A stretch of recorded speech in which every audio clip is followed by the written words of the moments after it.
recorded, man. Yeah, I brother, can like, dig it. stop right on. Hey, man, what's your name? Everything is everything. I can get down today. Good morning and welcome to the Earl Ingram Show. It's a good song, Earl. You ought to make this your theme. You know what? I've been playing this song for 52 years. 52 years. This song came out in 1970. Right.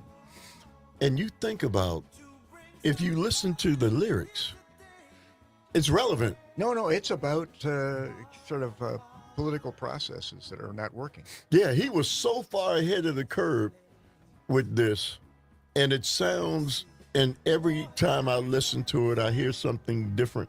War is not the answer, for only love can conquer hate. You know, we've got to find a way to bring some understanding. I mean, all of those things are relevant to today. Well, let's get started. Good morning and welcome to the Earl Ingram Show. As always, you can join us at 855-752-4842, 855-752-4842. Hey, good morning to you, Calvin. How you doing, man? I'm doing pretty good, Earl. It was a dreary morning, but better than the fog yesterday. Let me ask you, man, young single guy, are you going to burn the town down on New Year's? I don't have plans as of yet. Probably not. Sandy, a 25-year-old guy. Let me ask you. New Year's, I never, New Year's was only a time Amateur hour? It was amateur hour. Stay off the streets. It's kind of like St. Patrick's Day. Yeah. All right. So by now, if you don't know who that is, it's my co-host Sandy Williams, and you know, Sandy doesn't like to talk about himself and who he is and all those things. But for new listeners who wonder, who is this guy? He's always got something to add. He's always got something to say about things.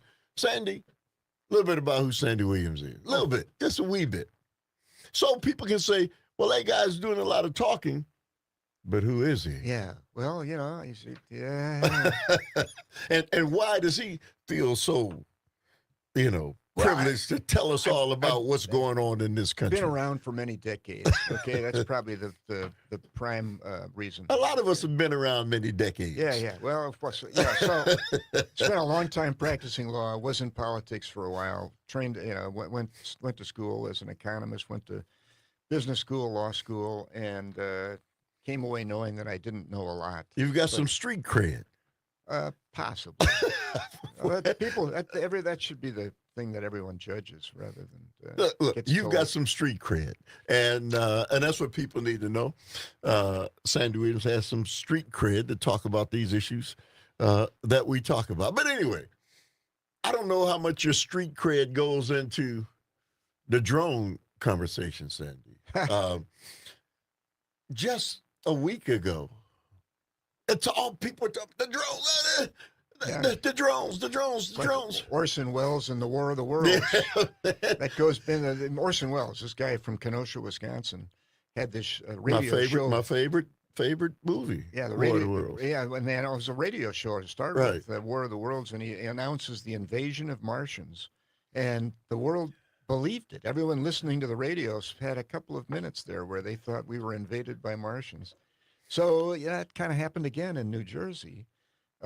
And I think it's because our social media and our actual media have turned into tabloid. It's whatever is exciting, whatever is frightening, whatever sells, it goes, right? So we have this phenomena ongoing in New Jersey, and immediately turns into Martians or Chinese or Russia, whatever, and we leap to the furthest conclusion. Hysteria reigns. Our president-elect wants to talk about it, and governors, the mayor, everyone's talking about it and worried about it. All the news outlets. Turns out that worry only lasted about 3 days. Yeah, 4 days. Maybe. Yeah, but the people were in panic. Okay, they've got to tell us something is up there, and they won't let us know what it is, and it's all that they talked about. Well, to me, that's symptomatic. That's how we've been living for the last 3 decades or 2 decades. Is everyone gets aflamed. Our hair like. Let's put it this way. I'm surprised any of us have any hair because we all behave like our hair's on fire. Okay, and it just seems to have become a way of life that whatever happens is a big deal. The storm that's going to be next week, the worst storm ever, batten down the hatches, and it's kind of like wolf. I'm afraid that this hysteria over everything is ultimately going to numb us to the point where when it really happens, we're all going to say, yeah. So whatever happened. Whatever. Well, so it's Chicken Little. Yes. So whatever happened to independent thought, Sandy? It used to be that people would have independent thought. It's almost like the people don't have independent thought anymore. It's groupthink. Well, the thing is, we talked about this on the way down here, but it used to be before radio and TV, all we had was community. We had the place we lived in and newspapers, and we would read a newspaper, and otherwise we could talk to our neighbors. But our capacity to get worried about something that was happening in New Jersey, if we lived in Wisconsin, was about nil. We wouldn't care about it. And so what's happening now is people are getting all fired up about things in which they are not having firsthand experience. It's all secondhand experience. If it was happening right down the block, you could all go reach your own judgment about what it is. Oh, those lights, yeah, that's the Northern Lights. Don't worry about it. But if it's happening in New Jersey and we simply get told about it by hysterical sources, we can all get hysterical too. You know, Sandy, and this thing just went on and on and on. And then all of a sudden it died out. Inside of a week, it disappeared. Yeah. Everybody was talking about it, even it's social media talking about it. They were talking about it on the afternoon and evening news. They spent all this time, they sent all the reporters, everybody was, the invasion's coming. It's coming. And the government knows it, and Joe Biden knows it, and he's not doing anything about it. And we need to know. And these people got everybody alarmed. Sandy, I never got alarmed about it. See how exciting it can be, though? Yeah. Just you can hear it in your voice, or you're chewing on the bait. Well, I just don't understand how we've gotten to where we don't think for ourselves anymore. Well, I think sheeple is a real problem. Yeah, sheeple. Yeah. I think we have become, in many respects, sheeple, and that's how herds react. Herds will react in kind of a wild way when they get confronted with a problem. You can see them. They turn and run, and they all run together hysterically. And so I think we have become a people who are not thinking for ourselves, and we're being told how we should believe in order to be a conservative, how we should believe in order to be a liberal. The political correct movement was kind of a sheeple thing. There's just a lot of sheeple going around. Sandy, as a guy who's lived a few years, I do remember America and Americans at a time before this. And I think it was a little bit better when people had to make up their own minds about things. And they would weigh these things themselves and say, this is what I believe. Well, there was a world of Walter Cronkite and Newman and the other newsmen and news media, which prided themselves on being relatively, or at least apparently, unbiased. I think they all carried a bias of some sort. But people went to the news. They found it credible. They seemed to be factual. And I think it was, in fact, a great deal more factual then than it is now in terms of the way things were presented and what things were chosen to be presented. And we lived in a world of trust. I mean, the 50s were definitely a time of public trust. The 60s were until Vietnam, right, and the apparent dismay we all experienced when we realized that things weren't as they seemed about Vietnam. And we became susceptible to theories, with the assassinations, and they were sort of beyond rationale, and we all began to exercise. We knew something wasn't right. Yeah. And so, we've evolved into this over time. The group psyche of the people who've lived through all of that set us up to be I think, less inclined to relate directly to what we're told. So if you just joining us, it is Friday. That means Fridays with my co-host Sandy Williams. Sandy, the genie's out of the bottle, so to speak, and we're not going back to those times when people did those kinds of things. And I think what it does is it puts us in a situation, Sandy, of jeopardy and peril when we can't ourselves make decisions predicated on what, I mean, we used to have to read things, right? Whatever it is you want to know in this world, it's in a book. Don't ask me how it got there, but anything you need to know in this world, you're a well-read man, it's in a book. We don't read books much anymore.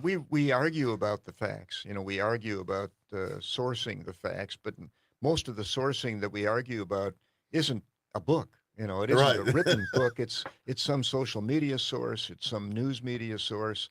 It's some governmental source. So we've had trouble now finding sources that we can trust and that we can mutually trust so that we can get on the same page on facts so that we can then get on the same page about solutions to the issues that we have to address. No, our world is much different today, Earl, than it was when you and I were younger in terms of where the country is and where we can imagine that the country's going in this next new year and the new years thereafter. Because now I can imagine perilous outcomes for our country that I couldn't imagine 20 years ago or 30 years ago. So you having said that, that's where we're headed. We're going to talk about a litany of things as we approach 2025, where our nation is headed, how, if possible, if we can change the trajectory of what could, Sandy, become perilous times, and whether or not the American people are awoke to what's transpiring and whether or not we can transform it and change it and correct it before we go down a path that I think once you and I have this conversation with the audience can be considered perilous. It's where we're going. 855-752-4842. It's Friday. That means Fridays with my co-host Sandy Williams and you on the Earl Ingram Show.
Sandy Williams.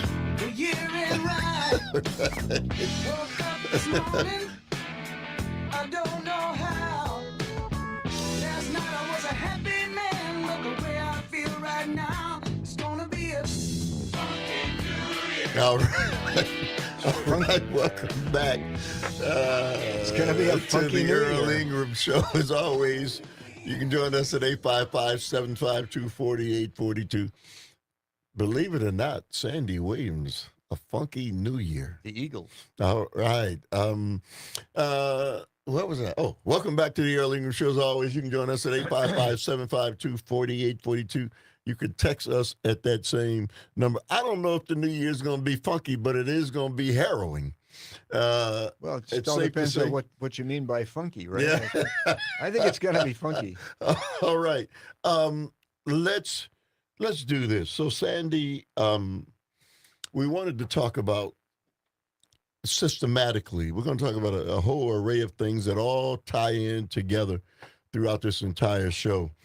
And I think it's great that we can begin this conversation because the new year's right around the corner, new president, and all of those things, Sandy. But systematically, you wanted to begin by talking about a tax cut that Donald Trump is and Republicans are proposing.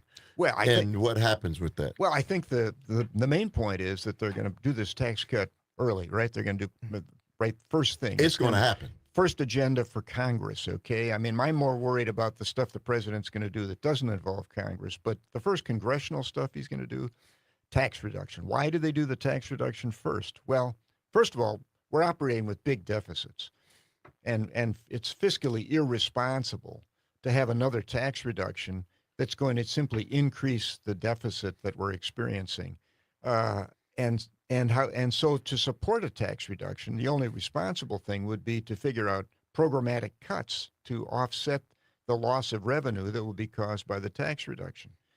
But you can't do that, right? If you want to pass the tax reduction, you can't tell the people how they're going to pay for it up front, because then you'll never get to the tax reduction. If you start talking about all the programmatic cuts that you need to make in order to get to the tax reduction, the people are going to rise up and say, don't do that, don't do that, don't do that, don't do that, don't cut the taxes if that's what's required. So what's happened in every administration that wants to cut taxes is they do it first. And then they start talking about how they're short on revenue. Now they're even shorter on revenue because they just cut the taxes. So now we've got to go out and make some big cuts in programs. And so that's what Mr. Ramaswamy and Elon Musk are all about.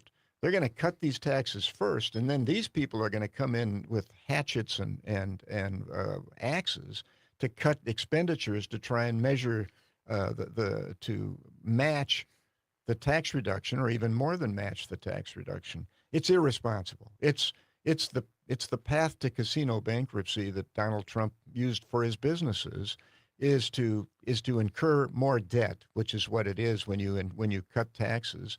And up front, okay, you shouldn't do it that way, and I'm troubled that that's what's going to happen.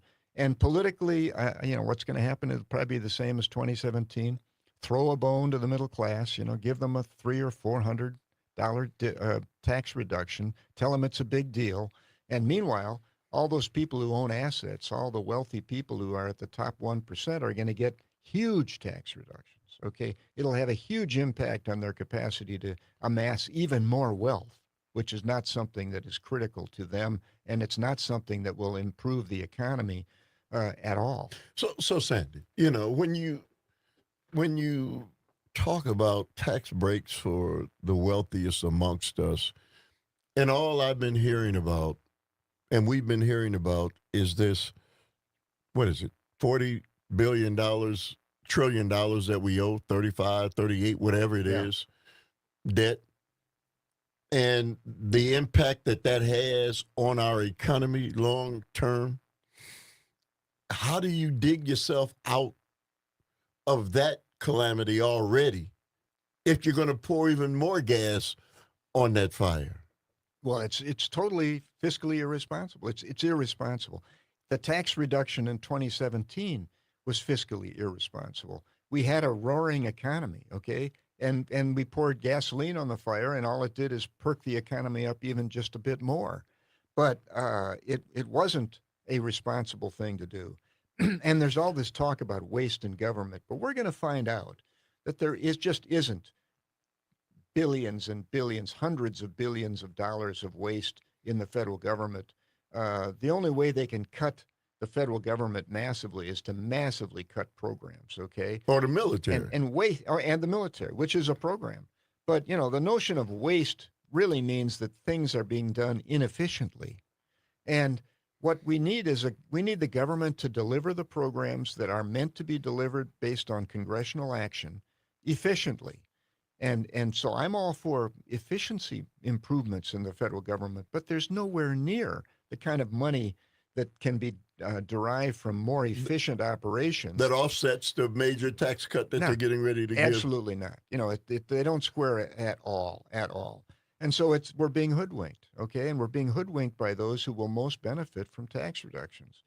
And but Sandy, we've been down that road before. Well, I know this whole trickle down thing. I mean, what the problem with the American people is that we admire wealthy people. We don't envy them. We don't ostracize them, as many societies do. The European society is much more likely to be suspicious of those with wealth. The American public embrace them. Elon Musk is a hero, okay? And I don't begrudge people their wealth. I just think that we need to understand that wealth is amassed because these people live in a country that affords them that opportunity. And they ought to be willing and interested in paying taxes. And they ought to want to live in a country where Tom, Dick, and Mary can thrive as well. So I don't think it's so much wealth as it is obscene wealth. A guy with $400 billion and climbing, come on. Yeah, he needs an extradition. Yeah, 855-752-4842. It's Friday. That means Friday is my co-host Sandy Williams and you. We're going to continue a discussion that you should hear and certainly involve yourself with. But I can't get this out of my mind. Sandy Williams is playing Bootsy Collins in 2025. All right.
stroke of midnight on that great holiday. Gonna have a ball, and that ain't all. Gonna chase the blues away. I'll be bringing in. All right, welcome back to the Earl Ingram Show. As always, you can join us at 855-752-4842. Text us at that same number. It's Friday. That means Friday is my co-host, Sandy Williams. So Sandy, we talked about the tax reduction that Donald Trump is talking about, the impact of what that is going to have on a nation that's already struggling economically, and a poor and middle class citizens who are looking and hoping that things are going to change for them, and just had an election, and a guy who's now going to be the president of the United States is the guy pushing another big tax break. After he had promised them he was going to do something to make things better for them. He talked about their pain. He felt their pain. No, And he talked about their pain. right. He said he felt their pain.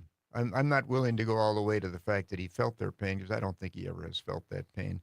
And I think what's troubling now is that we're heading off into an environment over the next 4 years where we're going to be stressing some of the very most fundamental parts of the American political structure, the structure that is our government, and that stress could well create major fissures, major kind of a seismic event with respect to our government's capacity to govern us. And one of the problems that Tom, Dick, and Mary has is the frustration they've experienced. It's an economic frustration, it's a financial frustration, and it's been a political frustration. Nothing gets accomplished ever since Karl Rove and the gridlock of Washington froze the processes of government. And since the middle class has faced increasing problems with the cost of their health care, the cost of their child daycare, the cost of housing, the cost of education, and since they've become double breadwinners, all of these things have stressed the middle class to the point where things don't seem to be working for them. And so that frustration undoubtedly led to the capacity of someone who is a charismatic leader, Donald Trump, to grab a hold of the populace, those who are frustrated, to grab a hold of their frustration and to say, you're mad, I'm mad, let's join forces. Let's get something done. Now, he's not told them what he's going to get done for them, but clearly the steps that he's now talking about have nothing to do with improving the lot of Tom, Dick, and Mary, including a tax reduction that redounds materially to the benefit of large corporations and wealthy individuals, people who have money so they can pay taxes. So, Sandy, Tony says we've been told rich people got that way through hard work, and we value hard work, but hard work is not how the obscenely wealthy got their money. Well, my point, and I've said this in the car, the system we have rewards people who own assets. And by assets, I mean real estate, a house, that's the main source of wealth for most people, but also intangible assets, stocks, bonds, real estate, Pro football commercial teams. Yes. I mean, the things that you can own that can escalate in value far faster than you can earn money, whether you earn money at the rate of $40 an hour or $1,000 an hour, whatever the rate at which you earn money by the hour, you can't get amazingly wealthy through the sweat of on your back. Okay, you can only get amazingly wealthy based on the ability of the assets you own to multiply in value rapidly, and that's how the very wealthy get wealthy. But Tom, Dick, and Mary have a terrible problem being able to own assets. It's very difficult for them, particularly if you live paycheck to paycheck. If you live paycheck to paycheck, you don't develop and accumulate assets at all. But amazingly wealthy is not what people are trying to get. They're just trying to own a house, have a couple dollars in the bank. I mean, the American dream. That's What's interesting to me is that it's the amazingly wealthy. It's the top 1% who are pushing hardest for tax reductions. They've already made it. And it's almost like they want to pull the ladder up behind them because why would they want to reduce taxes so they can accumulate even more wealth when the amazingly wealthy are busily accumulating wealth not for themselves. They can't possibly spend it. They are accumulating it for not even just their children or grandchildren, but the amazingly wealthy, the billionaires, are accumulating money, I guess, for their great-great-grandchildren.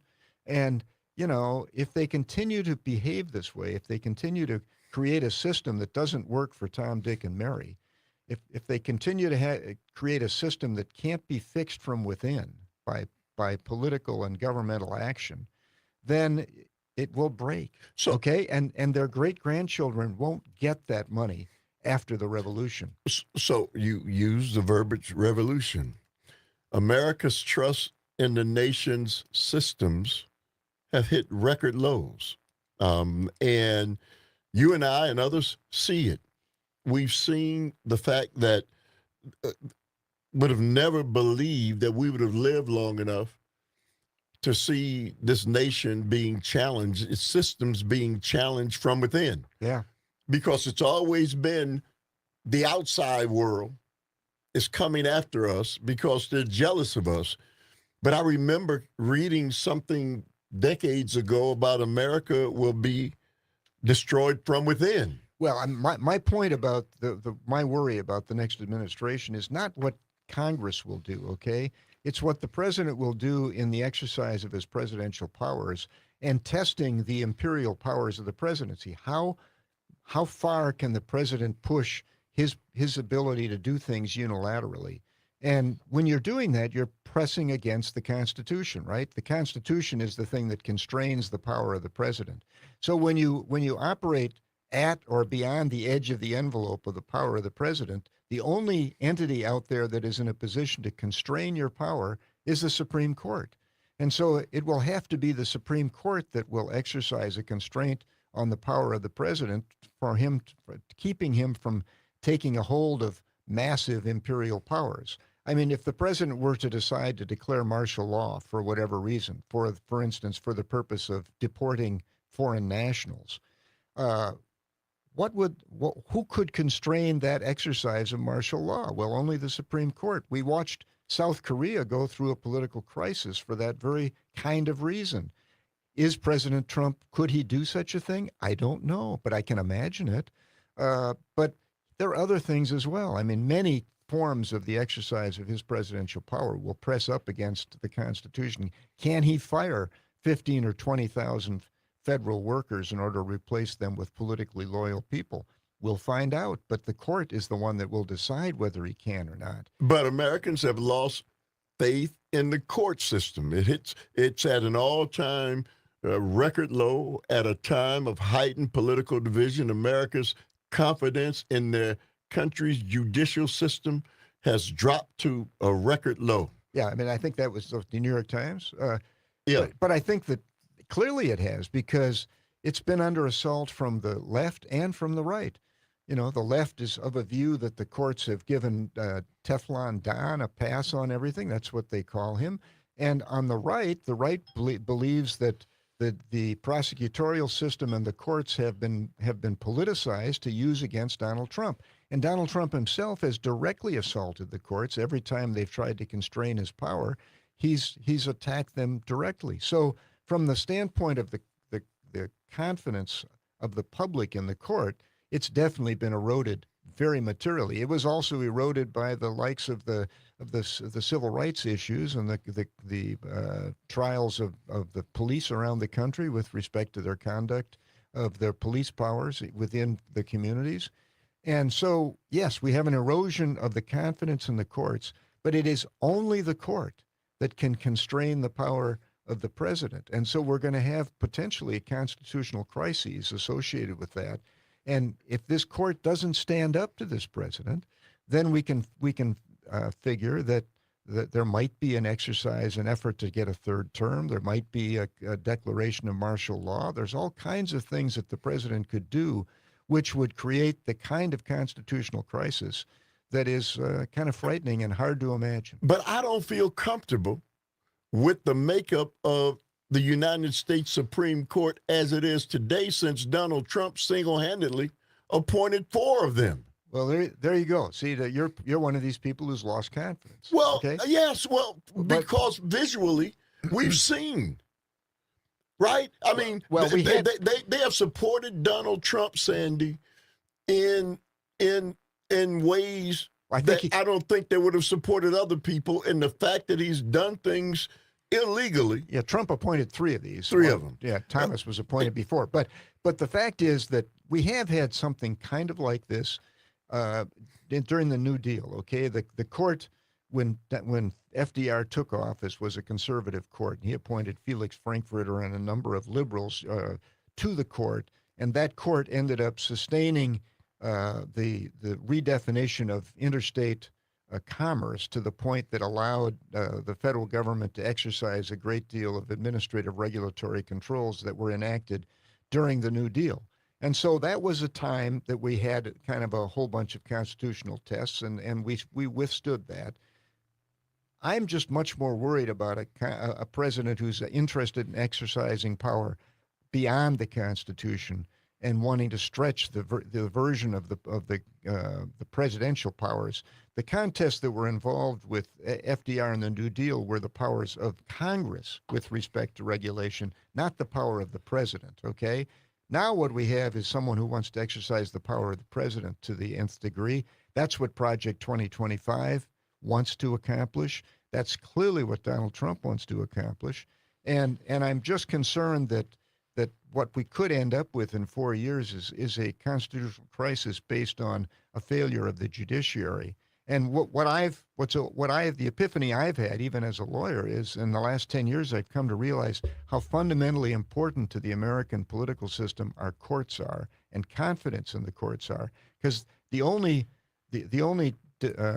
power that the courts have is dependent on the public's confidence in the judicial system. The courts, other than locally where they have sheriff and police to arrest Tom, Dick, and Mary, nationally, the courts have no power for enforcement other than through the executive.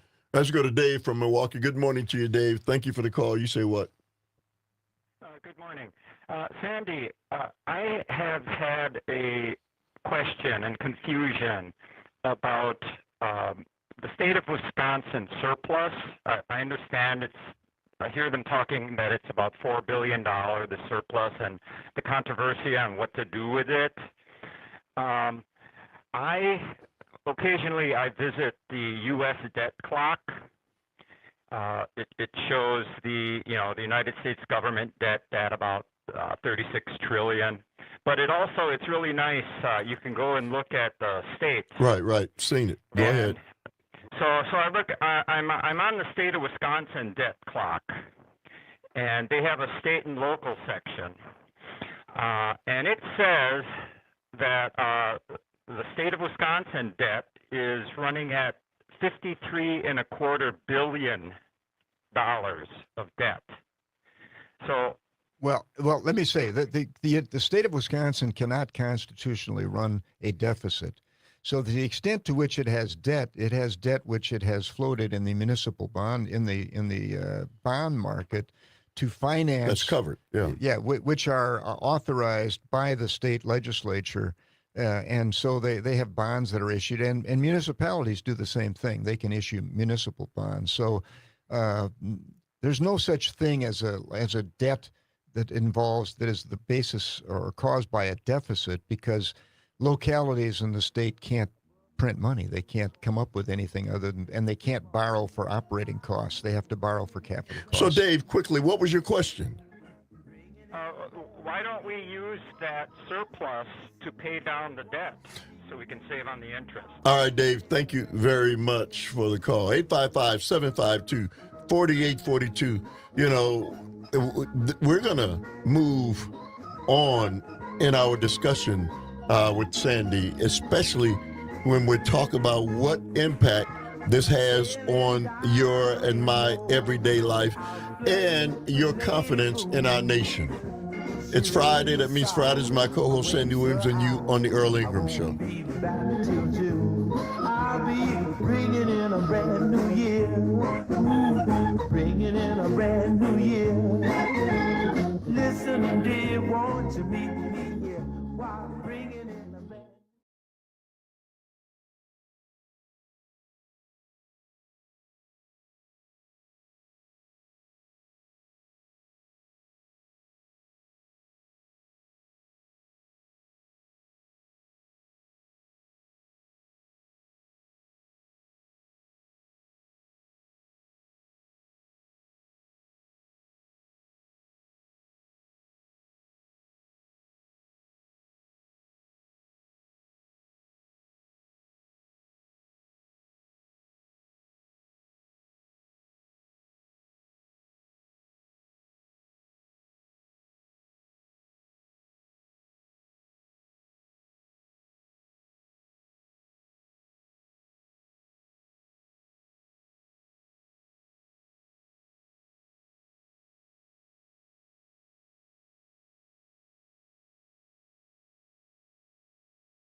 That's great, it starts with an earthquake, birds and snakes and airplane.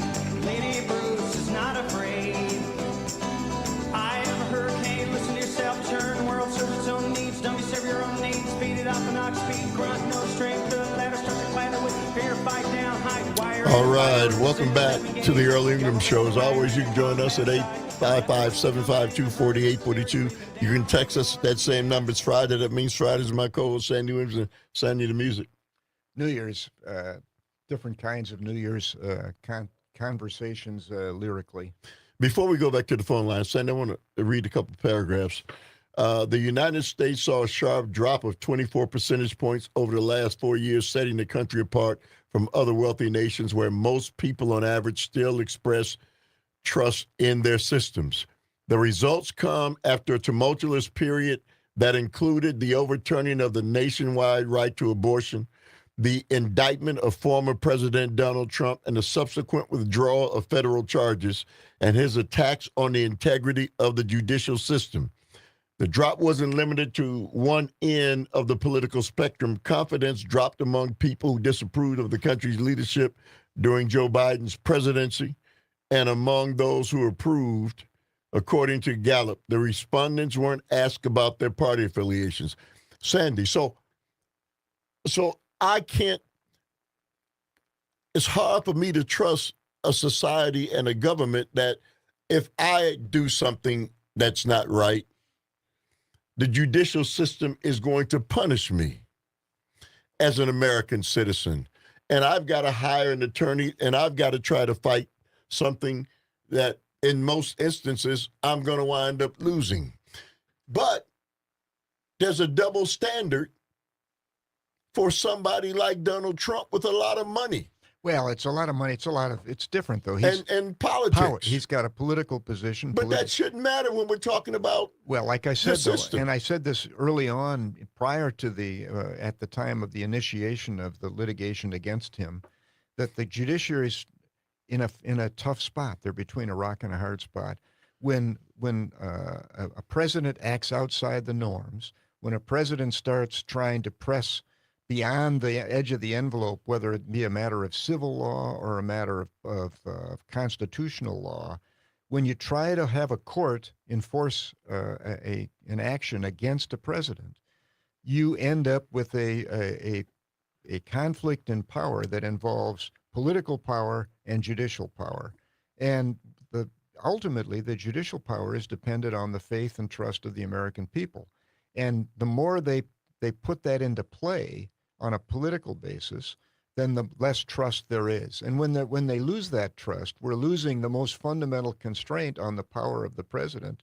And that is the way the balance of power of our government is set up. There needs to be someone who judges who has what power. What power does the Congress have? What power does the president have? Well, that's to be decided by the Supreme Court. And if we lose power, if we lose confidence in the Supreme Court, the whole thing crumbles. Sandy, And when it crumbles, it means that it can't be fixed from within. And so here's my fear, that we've got an economic system that isn't working well right now for Tom, Dick, and Mary. And as a result, they're blaming not only the economic system, but the political system and their version or their concept of who the establishment is. And we have rampant right now a great deal of anti-establishment mood. Some people think the establishment is the government, the deep state. Some people think the establishment is corporate America and business, and that kind of defines the difference between the left and the right. But we have a lot of people who are working now thinking anti-establishment thoughts, and they want things to change. Well, if you can't change the system from within, then there's only one way to change it, which is from without, some form of revolution. That revolution can be is likely to be populist. It can be one that leads to autocracy. It can be one that leads to some revision in government. But nothing good will come of it, because the version of government we have right now is probably the optimal version we can come up with. It's if it's broken, it needs to be fixed from within. Sandy, justice is supposed to be blind.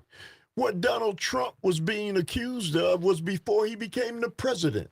So when you say that he can commit crimes, well, and then and before becoming the president that he shouldn't be held accountable for, the rest of us, if we commit a crime, we're held accountable for that. Well, the problem with the crimes he was charged with were technical paper type violations. It was as if he was charged with tax evasion.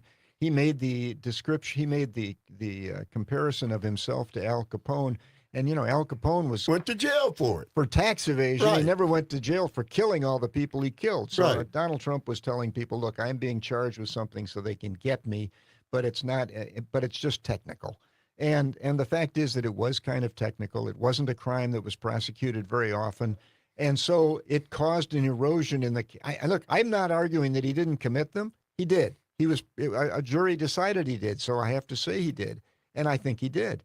But the fact is that it eroded the confidence in the courts in a manner that is troublesome for the system. Okay, it's troublesome for the system, and so that's why it's important that when we elect presidents, they be people who are likely to operate within the norms, within the norms of civil law and within the norms of constitutional law and criminal law. And we ended up electing this guy who is charismatic based on his personality, who actually operates way outside So, the Sandy, norms. I'm not so delusional that I'm going to sit here and try to debate law with you.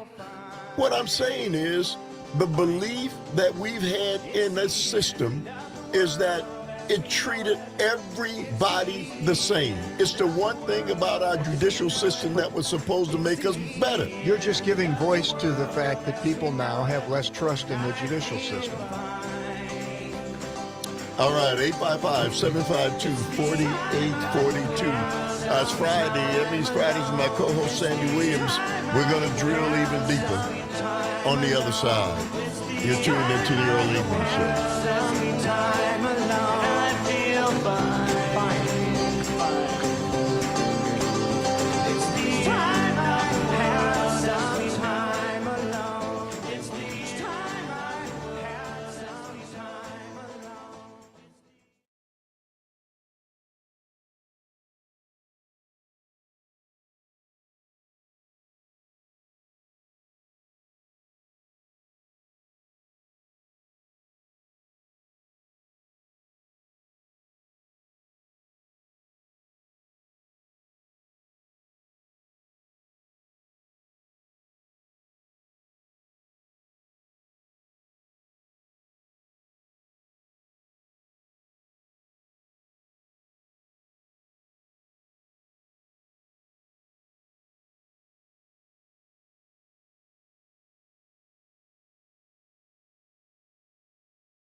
Show. As always, you can join us at 855-752-4842. It's Friday. That means Friday's my co-host, Sandy Williams, and we're having a discussion that's going to ramp up even more about where we are in this nation and where we could easily go, after 4 years of Donald Trump, and whether or not confidence in this nation will be shaken forever. And, we're kind of heading towards that. And what is it going to take? Sandy mentioned, and we talked about this on the way up, revolution. Well, my view is that what it's likely to take is charismatic leadership, and different charismatic leadership than we have just bought into, because there's no question. And charismatic, frequently, I think people think that means good, that it's a positive force. No, charismatic leaders are people who lead by dint of their personality. Sometimes it's good, sometimes it's bad, but it's something that the public, that the people can buy into, that they do buy into. And clearly, 49% of the American public has bought into the form of leadership that Donald Trump has offered. And in my book, that leadership is of a charismatic nature. It's his personality. He promised people everything. Nobody with their right mind thought he was going to deliver all those things that he talked about. And so what they really bought into was the nature of this person, which was an anti-establishment figure who was going to take on supposedly the establishment, meaning in his mind or their mind, the deep state, the government, and change things. Now, my concern is that everything he's talked about does not portend changes that will benefit Tom, Dick, and Mary and will make the system work better for the broad middle class. But there are people potentially out there, I can't identify them right now, unfortunately, who I think are charismatic leaders who could lead us in the direction of Sandy, working on charismatic solving leaders these problems. only come around once so often. John F. Kennedy, Star of Bethlehem. Yeah. You're right. Yeah. Charismatic leaders can't be counted upon to arrive and when and as needed, but they are more likely to arrive when the people are disgruntled and are ready to be led, okay? It does require a condition and a circumstance in which people are ready for the kind of leadership that's being offered to them. Donald Trump seized an opportunity, lots of people disgruntled. He used a style of leadership that they bought into. And my hope is that another charismatic leader, not identified yet, will come forward who has the right instincts for leading the American people in a direction of a correction course that will correct this system before it breaks in a manner that it can't be fixed from within. Before we go back to the phone, Sandy, I guess I would say to you, if the people were united on the same issues and saw the same things, right now we've got this divide. And so people who don't see it through the same lens, and that's why we had half the people go for Trump and half the people go for somebody else. The thing that impacts all of us is the same. Well, I do think this. I think that the people who thought that Bernie Sanders might reflect a style of leadership and a movement that could be embraced from the left and the right were probably more right than I gave them credit for being at the time they were saying it.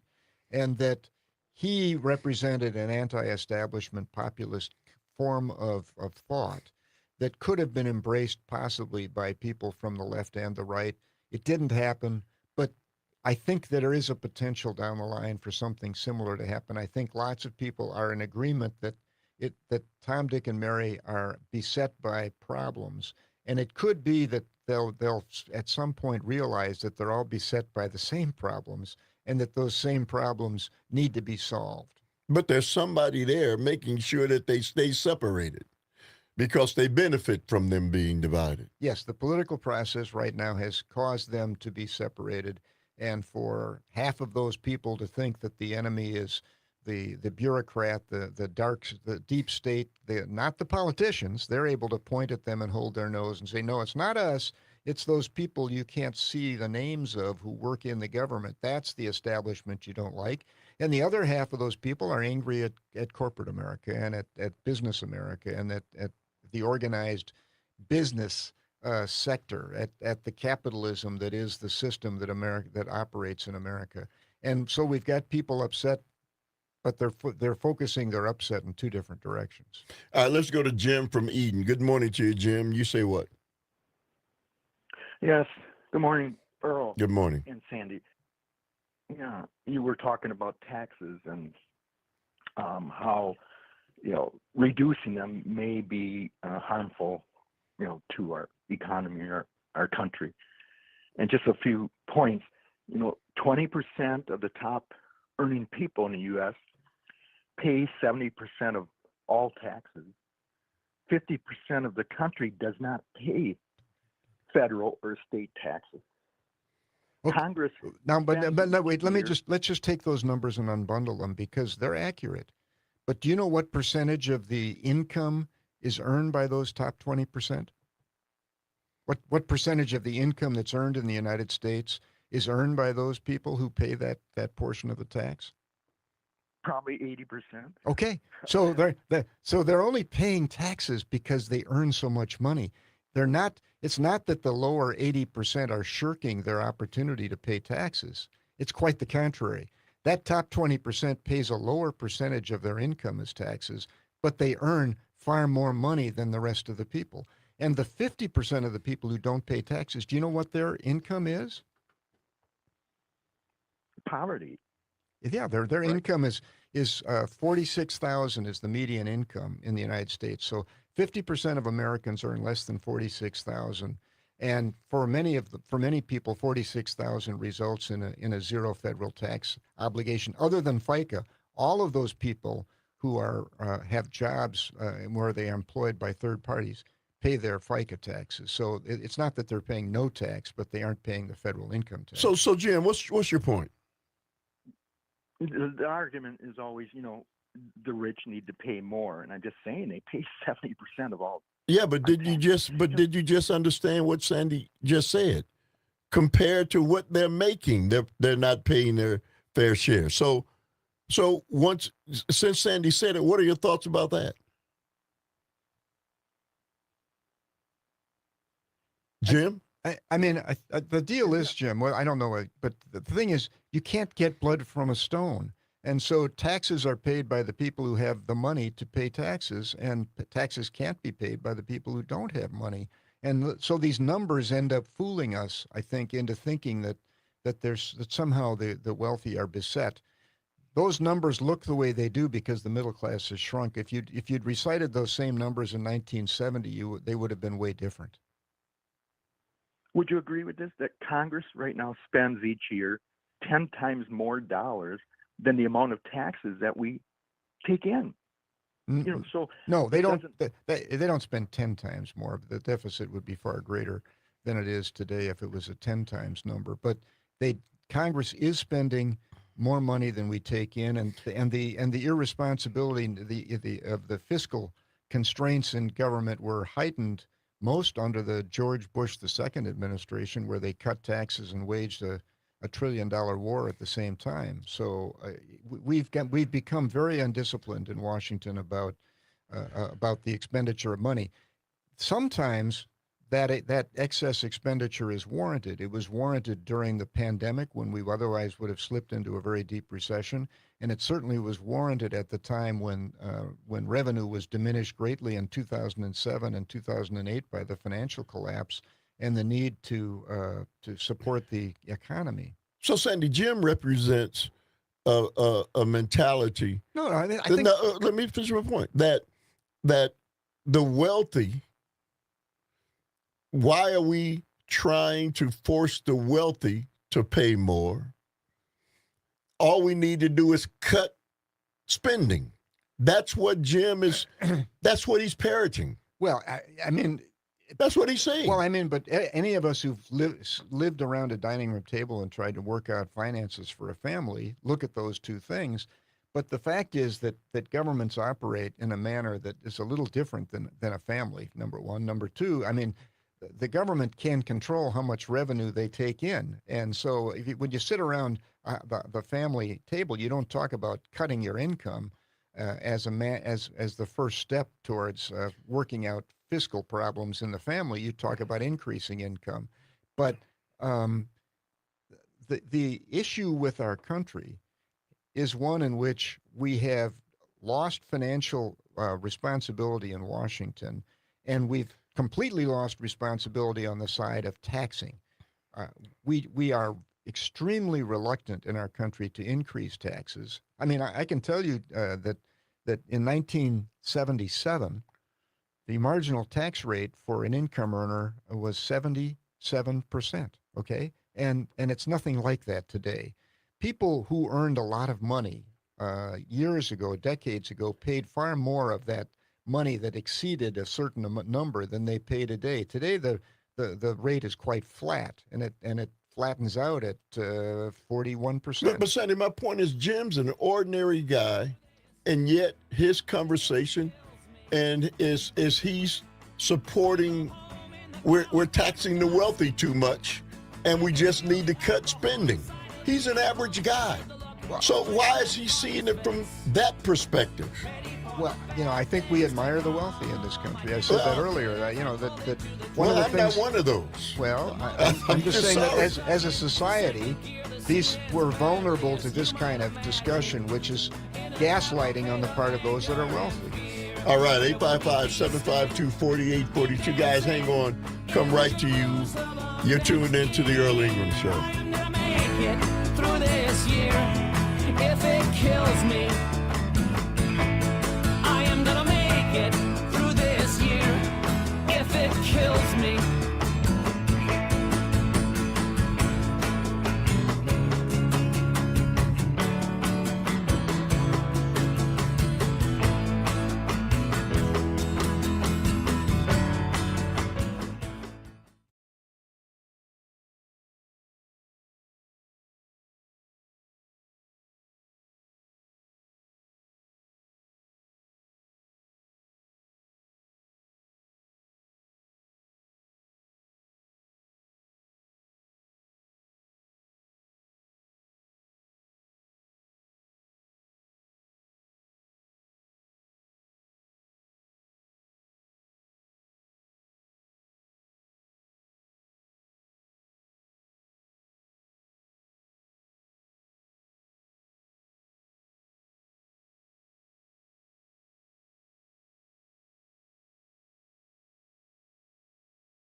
And you ask me what I want this year, and I try to make this kind and clear. Just a chance that maybe we'll find better days. 'Cause I don't need boxes wrapped in That's what people are looking for, better days. I don't foresee the better days coming. This group is called the Goo Goo Dolls. Yeah, I've heard of the Goo Goo Dolls. Yeah. 855-752-4842. That's Friday. That means Fridays with my co-host Sandy Williams. Sandy the Music. New Year's. People looking for different things in the new year. It's a funky new year was the beginning, but we're looking for better things. All right, let's go to the phone lines. Tom from L.A. Good morning to you, Tom. You say what? I don't know how Sandy does it, but he sure does know how to play both sides of them. There's no doubt about that. I mean, he definitely is someone that can get your ire up one day and another day makes you feel good. But today's one of those days where, talks about the Supreme Court and the fairness of it. And right now we do not have a fair Supreme Court in my belief. But I don't want to go there. I wanted to ask Sandy. Sandy, if you look at history, back to 1924, what was the tax rate then? And tell me how it is that it's similar now to then. Because now we have 5 families. I like the billionaire defender, by the way, the guy, Jim, that just called up. He's from the billionaire defender. There's 5 families that own more wealth than the bottom 60% of this country. There's an income disparity in this country that is causing all of these issues. And last, Earl, I just wanted to say, because I know Susan and other smart listeners out there wanted to give a referral. If people could Google Tom Hartman, Common Dreams, article "To Santa Claus Theory" by about Jude Wininski, I'd really recommend them do that. Also, there's a book called The Fourth Turning. Great read. It talks about every 100 years, every 80 years, different characters. And also, Earl talked about early on in the show about how all this stuff is going on. There's a movie out there called Don't Look Up. Leonardo DiCaprio's in it. It'll explain everything where everyone's watching Fred and Circus and an asteroid's coming to hit America, and everybody's more interested in pop culture than they are in that. Well, Tom, thank you very much for the call. Sandy, I don't have any faith in the Supreme Court. Well, Okay. my point wasn't that I have faith in the Supreme Court. My point was that when we lose faith in the Supreme Court, when the Supreme Court would fail to constrain the president, if it does, then that would be the ultimate loss of faith for a whole bunch of people, right? So if the president decides he's going to run for a 3rd term and they find a way to go around that, if the president decides he's going to declare martial law and the Supreme Court decides that's okay, if the president decides he can fire 20,000 federal workers and they decide it's okay, we're now moved in the direction of a constitutional crisis that might not be recoverable from, okay? So I'm simply for having a foreboding view of what it is that might happen if we don't get on a better track. I think that the Supreme Court has failed us in a number of ways, and the Supreme Court is suspect in terms of its apparent ethics. But we have yet to see it withstand or stand up to some real tests with respect to the president and the operation of the presidency. I'm fearful about their capacity to do it. So, Donald, so Sandy, clearly, you and I talked a little bit on the way up here about Richard Nixon, and Richard Nixon. Whatever you want to say about Richard Nixon, when it came time, he wasn't bigger than the courts. He wasn't bigger than the country, and Richard Nixon stepped aside. Right. And right. Yeah, and he understood the norms, and he understood that he was that he couldn't take on the norms and wouldn't take on the norms, and I attribute to him probably some view that the institution was more important than his presidency. And unfortunately, I think the current president-elect doesn't have that view. he wants to exercise all of the powers of the presidency that he can possibly exercise, not the ones that are offered to him within the Constitution, but the ones that he can exercise successfully regardless. And that's the danger, I think, that we face going forward is the capacity of our system to absorb that kind of conduct, to constrain that sort of conduct, and to, and ultimately, what we're faced with, though, is a problem of solving the problem that Tom does mention, which is the disparity of wealth and the inability of the Tom, Dick, and Mary middle class to thrive. And unfortunately, I don't think that problem gets solved simply by revising the tax code, because Tom, Dick, and Mary don't pay enough taxes to cause for the taxes to be the problem. The problem they have is that our government isn't offering them the safeguards and the social safety net that they need. That's one of the problems. And one of the other problems is that our capitalism, the way it's currently operating, is heading on a vector to provide them less and less of the shared wealth. Okay, that they are getting less and less of the wealth that's being created by our current capital system. And so we need to make sure that our form of capitalism is established in a manner that is sustainable. And if it isn't, then this golden goose that is feathering the nest of Elon Musk and all of these terribly wealthy people is going to get choked. It's going to die. But Sandy, that form of capitalism that we romanticized with 30, 40 years ago died a long time ago. Well, it hasn't died. It hasn't died in a number of other countries. Okay, well, I'm talking about in our country. Yes, because we have decided that our form of capitalism will be totally unfettered, and we want it to be less fettered than it is currently. Yeah, we do the sheep, but those who control the sheep don't want it. No, they want it to be less fettered. They want it to, yes. Yeah, so they can continue down the path that they're going down. Well, 855-752-4842. It's Friday. That means Friday is my co-host Sandy Williams and you. Hang on the phone lines. You're tuned into the Earl Ingram Show.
All right, welcome back to the Earl Ingram Show. As always, you can join us at 855-752-4842, 855-752-4842. You can text us at that same number. It's Friday. That means Friday's my co-host, Sandy Williams. And Sandy, the music? New Year's resolutions, the new year, people are looking at it with different, from different vantage points, but I think everyone hopes for better, but worries about what might happen. What I can't believe is that it's already 2025. Man, I was talking about this the other day. A quarter of the century is already. And we were thinking about when, man, we're getting close to 2000. Yeah, now we're a quarter into it. But Sandy, for people who don't know, you and I have had an ongoing conversation during the breaks, and it's just been fascinating with the discussion that we're having about where this is headed. And so I wanted to get into some of those things as we move on. But let's go to the phone lines. And Susan from Kenosha.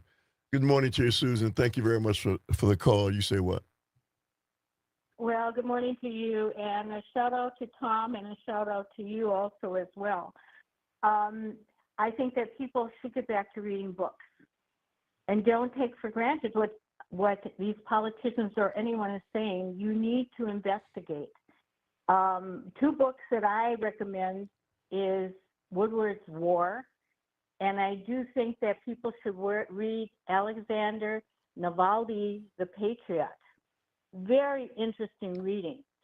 And it's not that it is so interesting. It talks about other countries and what's being involved in that. The other thing that I would like to ask you to do is this information that has come out on Kay Granger, the Republican Texas head of the Appropriation Chairman for the United States, which actually does send out, or she's supposed to oversee the spending of the federal taxes. Now, according to the news agency, she, in the past 6 months, has been in a nursing home in the dementia ward. And this woman has been able to send in her it's amazing what a brain this woman must have since she's on the dementia ward, that she has been able to send in her picks for whatever they were voting on. And she also has achieved a salary of $87,000 in the 6 months that she has been in the dementia ward. The other thing that I would like you to look at is the U-Lines and how they have been sending up for the past 3 years illegal immigrants, actually, to work in their facilities. So Sandy and I talked about that last week, Susan. The U-Lines. Yeah, and I think that this should be investigated, because how can they ship them and work in our facilities and not hire our people? So these are the things that people really need to go and look at and really explore the honest truth about what's going on in this country. Hey, Susan, thank you. Thank you very much for the call. Really appreciate it. Let's go to David from San Francisco. Good morning to you, David. How you doing? Oh, thanks, Earl. Yeah, it sounds like that company ought to have their business license yanked. And that seems like one of the local, like they say, all politics is local, will yank the business license of a corporate parasite. If they're not paying people and abusing the immigration system, then easy choice. So, David, let me ask you about where this thing is headed. The wealthy, obscenely wealthy in this country, as Tom pointed out, 5 families more wealthy than almost 60 to 70% of the American people. And this thing just keeps pushing, and we've clearly got a president that and others who think that the solution to this is to cut the taxes on them even more, and then cut the safety net from the very people who voted for him. And so people are frustrated and angry because they continue to fall further and further behind. You can't blame it on Joe Biden anymore. Joe Biden's going to be gone, and these things are going to continue to exist. Well, where do you come down on that? Well, it doesn't sound like a more perfect union to me. No. And if you think about taxation with representation, what these old boys have figured out is they don't pay taxes and they're buying the representation. Yes. They're bribing for the representation. So it defies the very principles of America.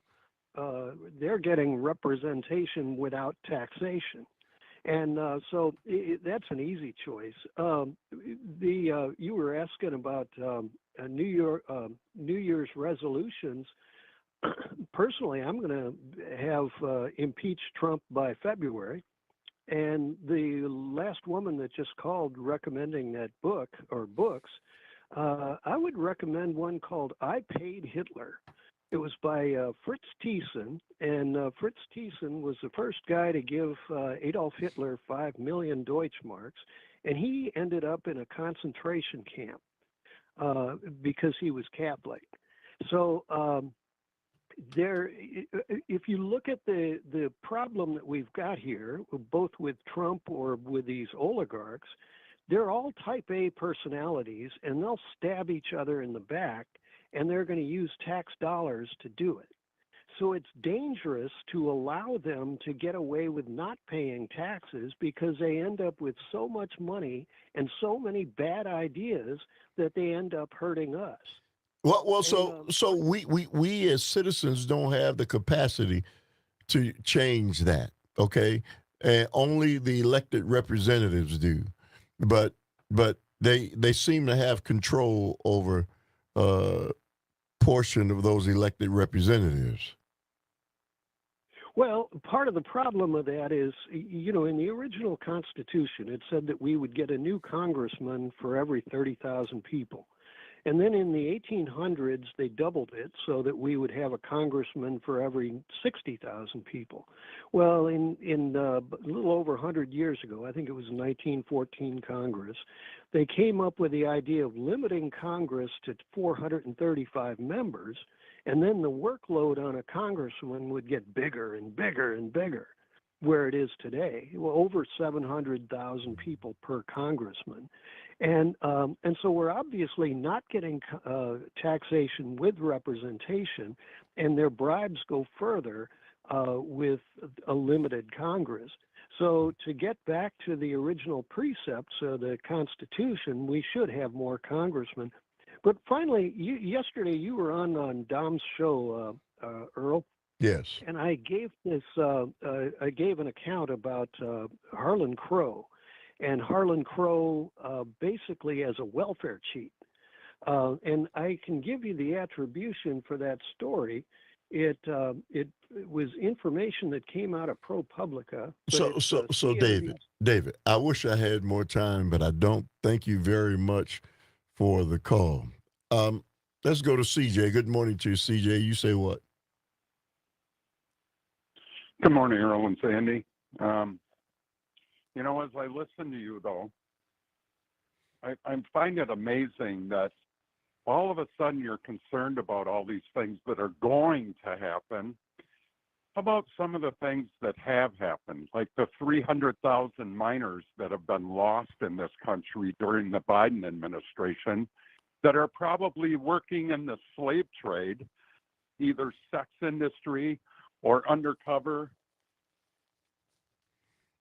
I mean, I don't, I don't know, clearly, CJ, wherever you're getting your news and your information, I don't know. Sandy, do you know anything about 300 so-called minors that Well, he's talking about people who are under age 18, I presume, minors, and that. Oh, minors. Oh, okay. He's talking about, and I guess he's talking about immigrant minors. I'm not sure, but we're talking about, I'm not even talking about, I'm talking about the structure of the government and what's going to happen which to is endangered. to the American democracy, and what's going to happen to the structure of government, and what's happening to the confidence in the court system, and what will happen to us if we lose confidence in the court system. So we weren't talking about that other stuff, but and I was talking Nonsense. about, well, I don't know if it's nonsense or not. If it's a fact, I don't know if it's a fact. But what we were talking about was really more just like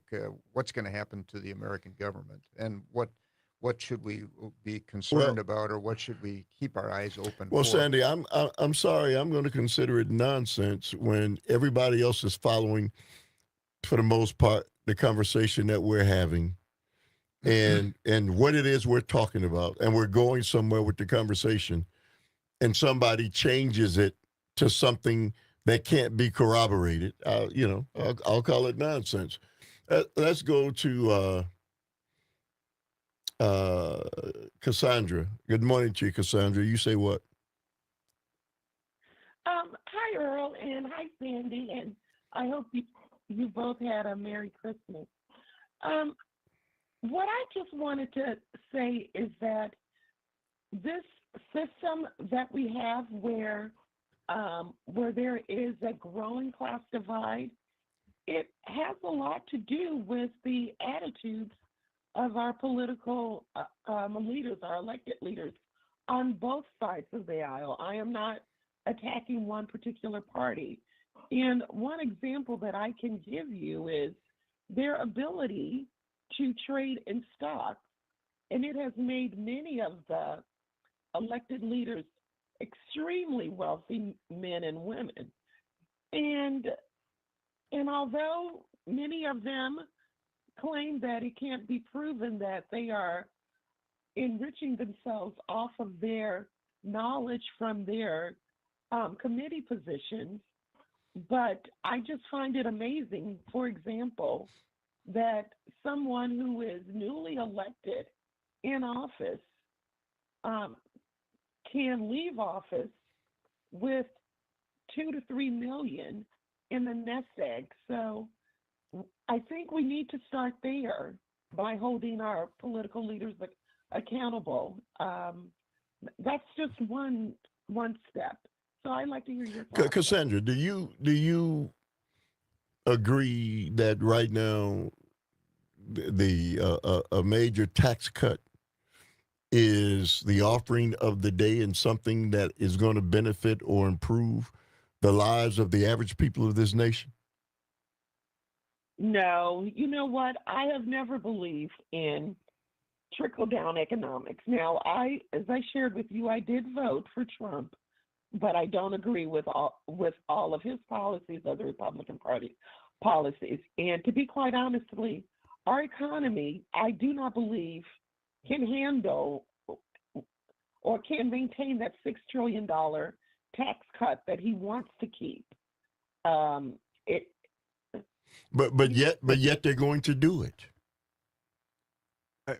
I do think Cassandra's what she mentioned is right on, though. I think the ethics of Washington have glorified the accumulation of wealth, and it's one of the reasons why they ignore the disparity of income in this country. I think the American public believes in the accumulation of wealth to the detriment of itself. All right, 855-752-4842. Hang on, you're tuned into the Earl Ingram Show.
minute to go, 1 minute to say goodbye before we say hello. Let's start the new year right. All right, welcome back to the Earl Ingram Show. As always, you can join us at 855-752-4842. 855-752-4842. Text us at that same number. Sandy, you already know what that is. Well, Bing Crosby. I think we might be the only two people involved with this show who can remember who Bing Crosby was. But Come on, man. Yeah, Bing Crosby. So, Sandy, we've talked a lot about just where things are in this country, and we know what we are faced with and what's coming down the pike. And there are people who think that the change from Democrats to Republicans is going to be the panacea. It's going to change things back, and they're hoping and they're banking on the fact that the Republicans are going to restore what they've lost. What I mean, the middle class. Yeah. Well, because they said the Democrats. I even had trouble saying that, much less thinking it. Yeah, I mean, the people wanted change, and they were frustrated with the system, and they bought into an anti-establishment argument from Donald Trump. And my concern is that it was not based on a knowledge that he actually had policies he was going to implement that would help them, and I continue to have that concern. And the other concern I have is just our capacity of our government to withstand a whole bunch of testing where the testing is done outside the norms of our government, where constitutional powers are constantly being tested, where our courts are constantly being called upon to adjudicate the power of the presidency and the power of Congress.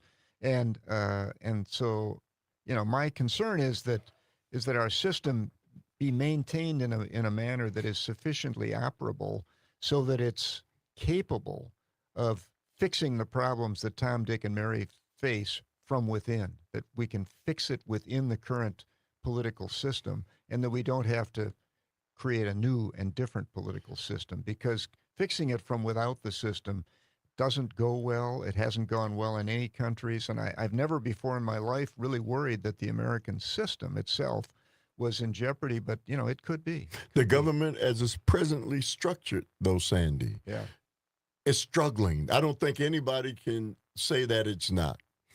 And people have lost faith in it. Yes, and that has set the table for the current circumstance and for the current sort of movement of populism. But the fact is that we need to have a system that can support the needs of Tom, Dick, and Mary. And we need for the politicians to be aware of that. And they need to be reacting to the needs of Tom, Dick, and Mary and stop reacting to the needs that are presented to them by K Street, the lobbyists. And so, as Tom and other callers have pointed out, what we need to do is get money out of politics and get the people's voice back into it. That sounds great, but I don't see the people with money relinquishing their hold on the politicians. I think this. I think that the Bernie Sanders movement, which fizzled before it could become the presidency, was working on that very basis. Was. And I think that that the country is fully capable of having another movement that would be similarly situated, that might be led by someone who would have the charisma to carry the day. Because I think that there is a shared view on both sides of the aisle that the government is not reactive to Tom, Dick, and Mary, to the people, but rather it's reactive to money. And so I think there is the potential that we could get there from here. But like I said earlier in the show, I think it will take a charismatic leader who is not currently on the horizon. Sandy, I clearly don't see that person. I see pain and suffering like we haven't seen in this nation for a long time. And as you stated earlier, the only way that can be changed is people revolt. Well, here's this. I don't think that we are seeing pain and suffering today like we've never seen before. I think we're seeing frustration like we've never seen before. I think we're seeing a trend and a trajectory for the distribution of wealth in this country like we've never seen before. Well, let's say for generations. And so I think that we are currently on a trajectory which is very worrisome. I think we still have the capacity inside this country to solve the problems within our system. But like I said, the system needs to be tweaked. It needs to be changed. And the main thing that needs to be changed is that the politicians in this country need to be listening to, responding to the needs of the people, Tom, Dick, and Harry. Sandy, I didn't see the Great Depression. I didn't live through it. But these are times that are the worst times in my lifetime for many people. Well, I think, and so maybe not the worst, but for those people today with the cost of living and our government being in the debt that it's in, some horrible times and going to get worse. And so I don't see that the wealthy and the people who are garnering more and more wealth, I don't see them even being, for the most part, being concerned about the rest of those people. Well, they don't see them. That's why we're going to have to wish for and hope for a better new year. Yeah, and so we'll be back. Thank everybody who made the show go. I don't know who's up next, Calvin. Matt Rothschild's sitting in tonight. All right, Matt Rothschild is back. All right, thank everybody who made the show go.